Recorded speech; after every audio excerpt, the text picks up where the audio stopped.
Okay, yung mga ino-offload ninyo dahil akala nyo walang kakayahan magbiyahe to na discriminate or akala nyo mata-traffic siya, so na-offload.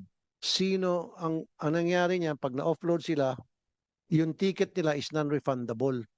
So, anong opinion mo tungkol diyan? Para sa akin, dapat ang magbayad niyan immigration.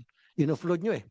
Sir, as far as I know, and being one of the lawyers in the Bureau of Immigration, they have a process where they can refund the ticket They can just refund from where? From the from the airlines? Bureau of Immigration. But I'm not very sure on how they're going to do it. But are the passengers informed, properly informed? Because there are passengers, many of them already came to my radio stations and they complained na, sir, na-offload ako, hindi ko na ma-refund yung ticket ko. So, yan pala, meron pala since 2024, nasa GAA na, Act, GA Act, included special provision reimbursement. So, dapat pag nag-offload kayo, sinasabi nyo doon sa na-offload na passenger na ma-refund nila yung ticket nila. But they are not informed.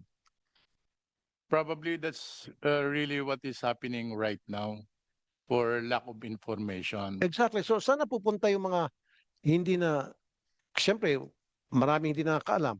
So, ano nangyari doon sa pera na allocation? So, meron kayong allocation para refund doon sa mga na-offload ninyo. Sometimes there were so many occasions that these passengers go to the main office and find out if what are the remedial steps that they have to take.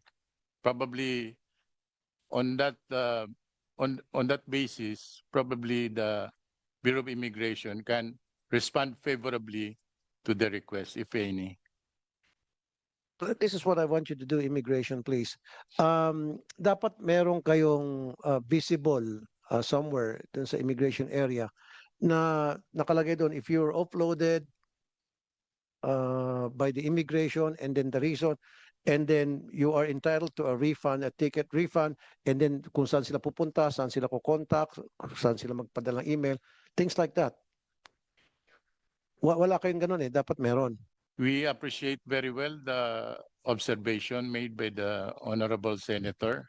And on my part, I'll bring it to the attention to the proper Bureau of Immigration officials so that they can favorably respond as Thank you. instructed to